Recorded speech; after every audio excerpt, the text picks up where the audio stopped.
big risk for the U.S. household is that as the dollar is rejected, you're going to see the impact economically of that rejection. As a responsible person with growing concerns for your privacy and personal liberty, you want to know where we're headed and what you can do about it. We ask the experts what you need to do to take prudent and responsible action to safeguard your family's wealth and well-being, and what basic first steps will help you to be aware and prepared. ReluctantPreppers.com. Welcome back, Reluctant Preppers. Today we have a very special guest with us, Jim Willie, editor of the Hat Trick newsletter found on goldenjackass.com website. Jim, thanks for joining us today. Oh, my pleasure, Dunnigan. We wanted to have you here because you have a wide following in the area of people who are real money enthusiasts. You have quite a background in precious metals. If you could give us just a 2-minute rundown of a little bit of your background so people know where you come from, and we'll get on into some of the questions that we've got for you today. Okay, well, by profession and training, I'm a statistical analyst with background in marketing research, retail sales forecasting and analysis, and quality control. Those are 3 big areas of statistical practice. I earned a PhD back in 1980 at Carnegie Mellon University, and with those 3 fields I practiced for about 22 years, 23 years, and then I started the website for Golden Jackass because I came to a very weird conclusion that since I was unencumbered by the limitations of economics credentials, which is a real nice mouthful, I had a big advantage over economists who were lousy at their trade, lousy at their craft.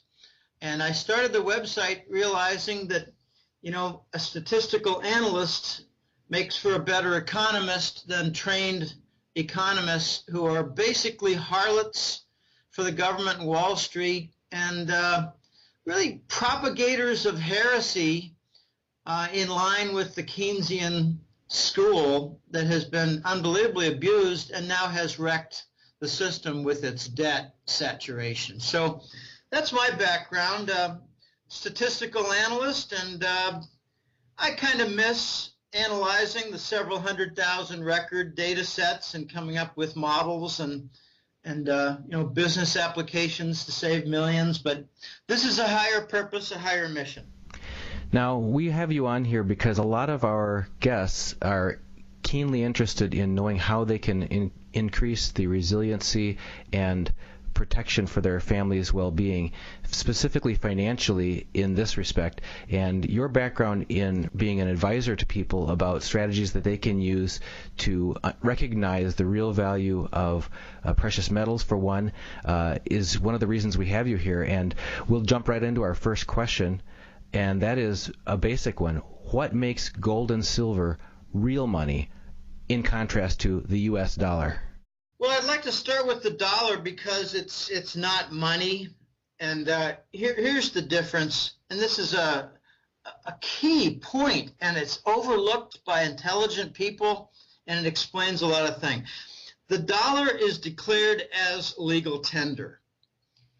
What that means is the government has said the dollar can be used to settle debts, public and private, and to carry out transactions. You pay your rent, you buy your milk.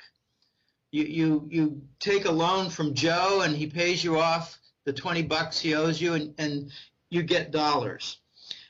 That doesn't mean the dollar's money. It means it's legal tender and to be used in the society and economy. Well, in primitive cultures, they use salt. 300 years ago in the U.S., in the colonies, many parts of the nation, before it was actually a nation, used wampum, which was beaver pelts and other skins. So, you can make any agreement you want on what you use as legal tender. It doesn't make it money. The dollar by its nature is backed by U.S. government debt. And, they don't come out and say, here, we've got the dollar, and it's backed by our Treasury debt, U.S. government debt, and unfortunately our debt is growing. Now, they don't talk that way. That's a default statement and conclusion. Something always underpins a currency. If it's not gold backed, it's based on faith. Well, then the faith is on what? Faith based on Idi Amin and his declaration in Uganda that this is the currency that we will make good? Okay, it's based on people's word. It's based on actions of a central bank. It's based on action of a government. It's based on performance of their debt.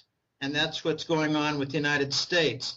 In effect, the dollar is a debt-denominated coupon with 1, 5, 10, 20, and 100 markings for usage in a broken economy.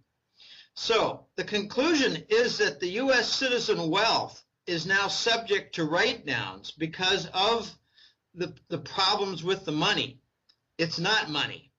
The dollar's not money. Ask people, what's the difference between money and legal tender? And they look at you like you're crazy. But the write-downs are also going to happen with the U.S. government debt. We've in a sense, got a tremendous write-down coming for our whole society. All right, what is real money? We know what the dollar is. It's legal tender, and it's badly abused. What is real money? Well, gold and silver qualify as real money from the criteria that a lot of historians and experts have studied and declared. And here are the requirements. I'm going to go one by one. It must be fungible, which means, well, you've got a bar of gold. I've got a bar of gold. Well, we can trade, and they're both good as long as they have, approval of say, purity, and they've got stamps on them. My stamp might have the U.S. government on it. Your stamp might have a Canadian mint on it. Another one might have a Russian mint on it. Another one might have the Krugerrand coin. All right, so there are lots of standards for fungibility, which means that you can trade, and they're all good. Doesn't matter which you hold, they're all good. It must be transportable, which means I can take mine and go down to Guatemala from New York and set up shop, create a business and whatever, and use my gold coins, which are recognized as I transport to Guatemala. Or a guy in Europe and Switzerland can move to Norway and take his, bars of silver, and they'll be recognized and transportable and redeemable. They must be recognized, which is kind of mixed in with points I've been making. Gold, even in South African nations, in the Middle East, in primitive cultures, gold is recognized. All right, that's very important. It must stand the test of time.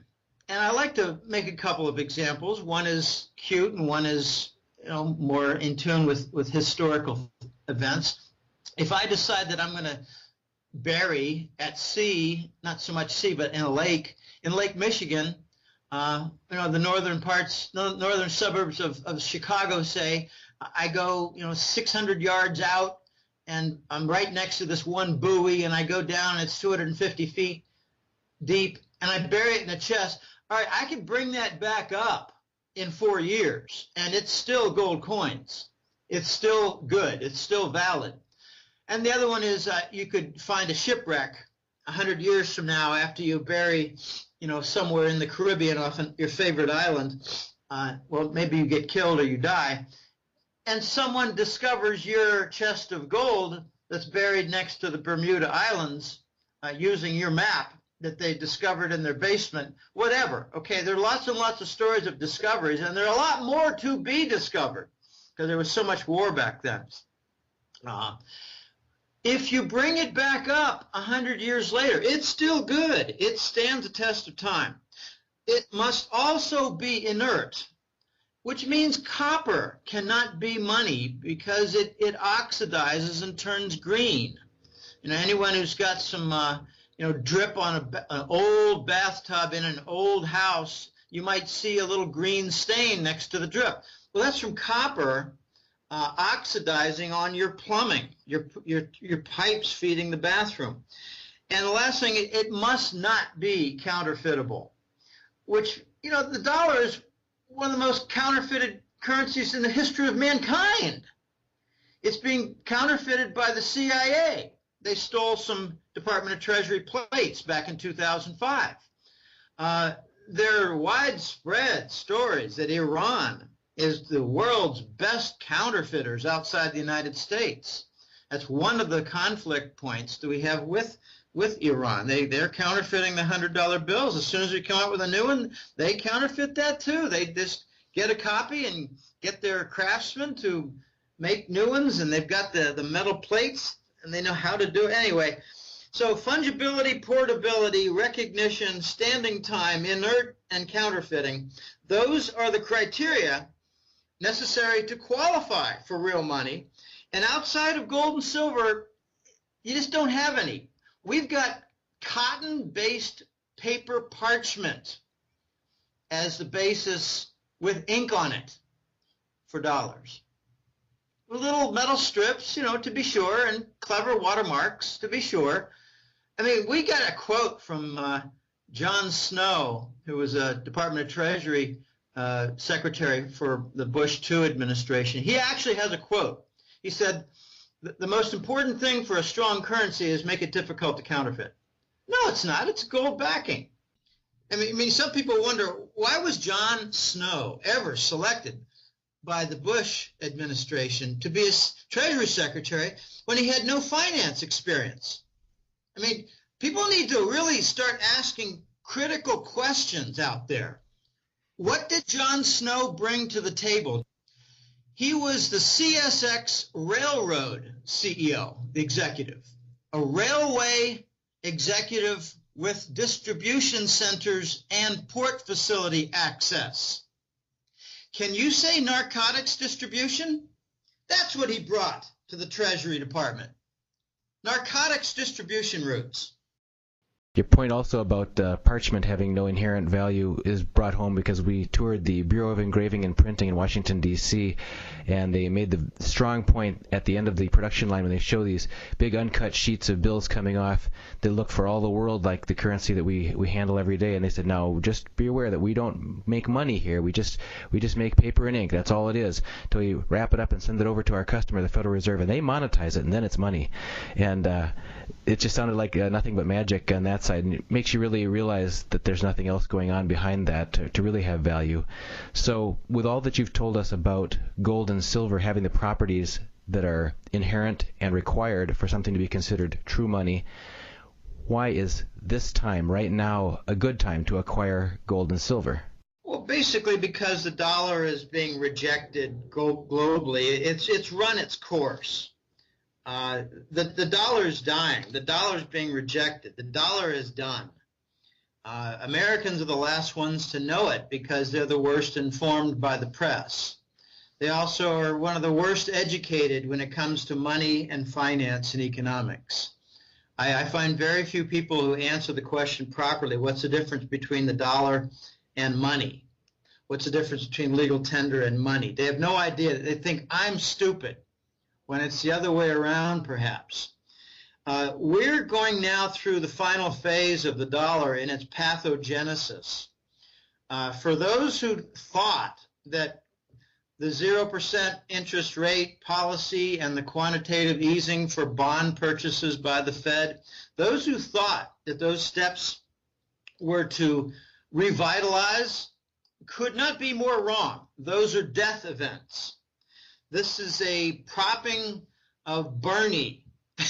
And there's a movie in the 90s called Weekend at Bernie's. And it's for Bernie who died, and the two kids try to make it look like Bernie's still alive because they've got business to do and they've got meetings to make and decisions to make that depend on Bernie, maybe his signature as well. Well, the United States dollar is dead, and it's being propped by QE. It's not being revitalized. It's being kept pumped up. A cadaver is being pumped up. And the government officials speak for Uncle Sam. It's pathetic. But the East has been rejecting the dollar lately, Eastern nations. For those who are curious, what's the big beef with the United States and Russia lately? It's not over Ukraine. That's just a cause celebre, celebrated cause. It's that Russia is leading the movement away from the dollar. Saddam Hussein started taking oil sales payments in euros, so we attacked him. Iran, for years, has been taking non-dollar payments, and we attack them and make up stories about their nuclear capability, which is such a fabrication, it's insulting to the intelligence of the listener. All right, the Eastern Alliance, led by the BRIC nations, are working on a gold and silver-backed currency right now. It's not an easy task. When you have a gold and silver-backed currency, or a currency backed by that and other commodities like crude oil, the designers must create linkages between the currency market and the commodity markets that are firm and fixed. That's not easy to do. Unfortunately, the criminals regarding money and banking, namely the United States and Britain, and in parts of Western Europe that follow our lead, they're very expert at banking in a legitimate way. What they've done is they've turned it illegitimate and criminal and mixed in narcotics, money laundering, and counterfeiting of bonds. I got just a quick counterfeit story I forgot to mention in the previous answer. J.P. Morgan has sold twice as many treasury bonds as there were created from U.S. government debt securitization. They've sold twice as many bonds as were created. They're counterfeited 2 for 1. Russia and China are leading a movement right now to create an alternative to the dollar, which the whole world realizes now is corrupted. The Americans tend to think, well, no, it's revitalizing. We got the stimulus. It's not a stimulus. That's capital destruction. We have trade settlement now increasingly not occurring in the dollar. And a remarkable development is that the number of American, U.S.-based firms that are settling their trade in Chinese currency, it's called the yuan, it's also called the renminbi, or you're starting to hear a lot more RMB. RMB is like USD. USD is dollar. RMB is renminbi, the Chinese currency. It's synonymous with the yuan. The number of American companies, U.S. companies, settling trade in RMB, Chinese currency, has been growing rapidly, and the volume of that trade is up something like 5-fold in the last year. Now, it's not a huge number. It's still in the 1%, 1.5%, 2% range. But in the next couple of years, it's going to get up toward 10, 15, or 20. So the dollar's being avoided more and more. Much Chinese settlement is being done, Chinese yuan settlement is being done by their regular trade partners like Korea, Vietnam, Japan, Russia. A big deal was just made for a $400 billion long-term trade deal between Russia and China using pipelined oil, pipeline gas, extensions to pipeline. They call it the Holy Grail energy deal. It's not going to be settled in dollars. It's going to be largely settled in RMB, the Chinese currency. Now, why is all that important? Because as nations use the dollar less for trade settlement, they're going to hold fewer treasury bonds in their banking system as reserves. When they realize they don't need the dollars to settle trade like in primarily crude oil, they're going to get rid of their treasury bonds. They're going to diversify out of their reserves held in dollar denomination. So trade is going to lead the bank reserves practices. The other big reason is that, again, it's not very much in the U.S. press. It's all over the press in the Asian, Middle East, and European world. There's a massive divorce in progress, and it's not early. It's middle stages between the United States and the Saudis. The petrodollar is dead. It's not completely dead, but it's very, very weak. And, the U.S. buys its crude oil and pays in dollars, and many European countries still pay the Saudis for their oil in dollars. But when the Saudis make an announcement in the next couple months that non-dollar payment for oil, namely petrodollar payments, are going to be phased out by the Saudis, we're going to have a shockwave hit the dollar and the U.S. economy. So the petrodollar is dead, and the entire Gulf region, we're talking about UAE, Oman, Qatar, Kuwait, these nations are all going to do the same thing. They're going to move away from the dollar, and as they accept other currencies for their oil, they're going to diversify their tremendous reserves. Just the Gulf nations, those Persian Gulf nations that I just mentioned, plus the Saudis and Bahrain, they hold $2.3 trillion in just sovereign wealth fund reserves. So they're very rich, very wealthy, and I'm thinking at least half of that, like $1.25 trillion or so, is held in treasury bonds. So they're going to start dumping them.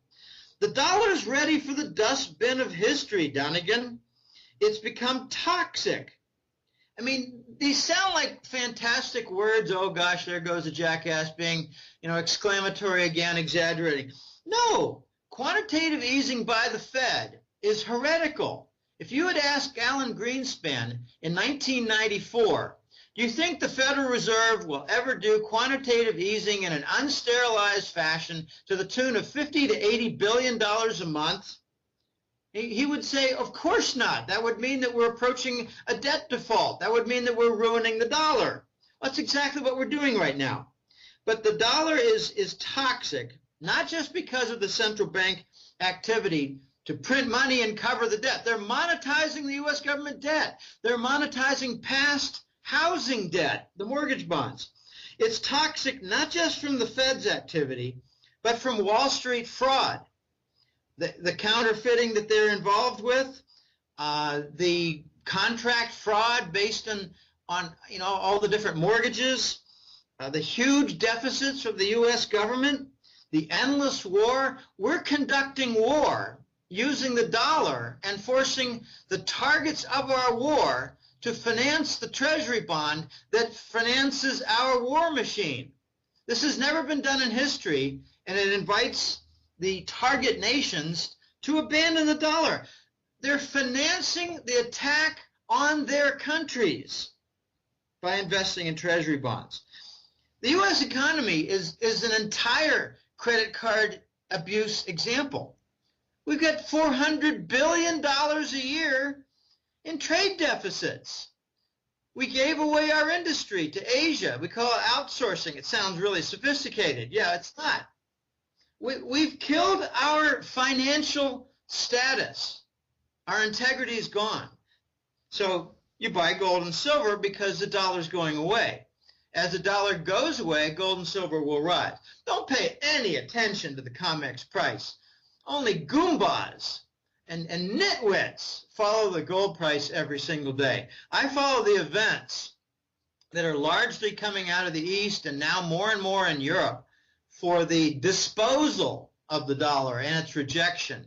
And the biggest upcoming events are two: the Saudis announcing acceptance of non-dollar payment for oil, and the Germans abandoning the euro and working closely with Russia and China for a new gold-backed BRICS currency. Those are the two big events.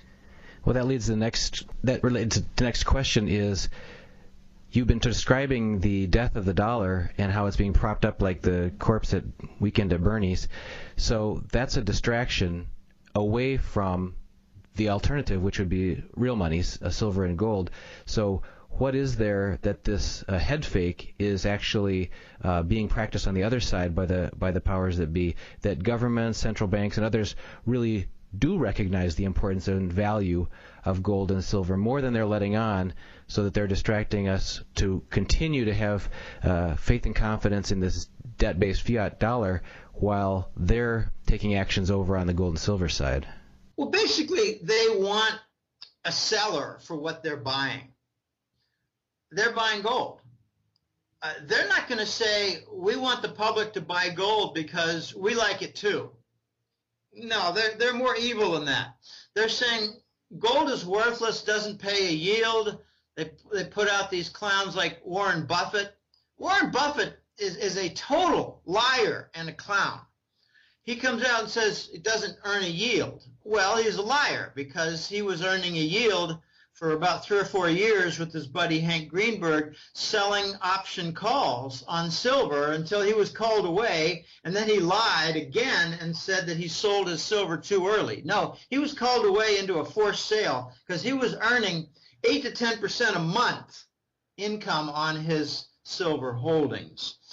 What they want you to do is give up your gold and silver so that they can buy it at the cheap price. That's why they suppress the price. That's the old bash and stash technique from Wall Street? Well, sure. It's easy to do because they own the press. I don't know if people are aware, but in the 70s there were 25 different companies that owned the press in the United States. I'm referring to broadcast, print, radio, and I don't know, the magazines, whatever. There were 25 companies, now there are 5. And the trust of the press has gone from something like a 40% figure in the 70s to about a 20% figure now. So, with the consolidation of the press networks at a corporate level, they've lost their integrity. But I'd like to point out some details that are not well known. Clinton, Rubin, Papa Bush, they stole Fort Knox. It was 8,500 tons. They stole it. The people in Kentucky know full well what happened because armored trucks entered Fort Knox in caravans, like, 4 or 5 at a time. And they all rode high. That's the terms for the vaulting industry. The trucks rode high, which means that the height of the body of the truck was far off the ground. When they returned, they all rode low. And the Kentucky natives, they understand it very, very well. So for month after month after month after month, Fort Knox was drained during the Clinton-Rubin administration.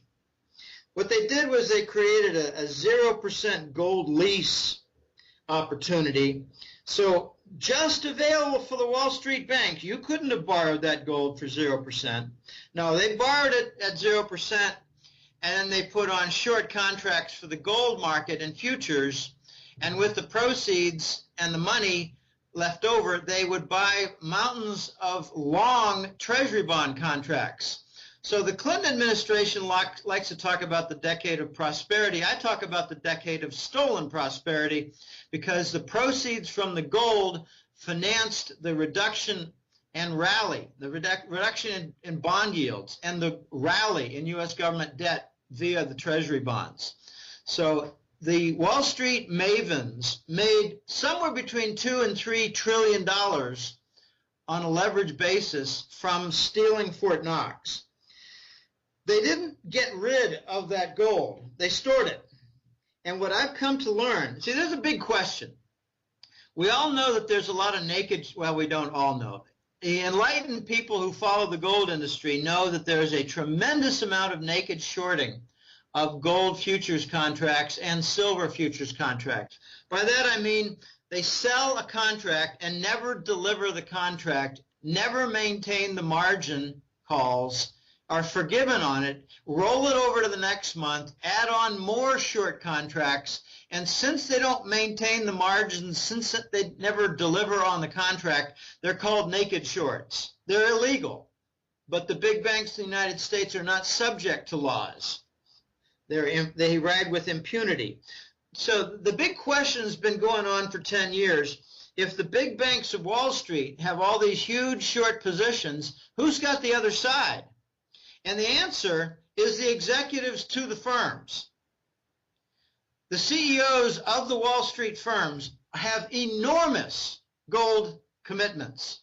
They are the counterparties for the shorts that their companies hold. Companies short, executives long. It's nice balance.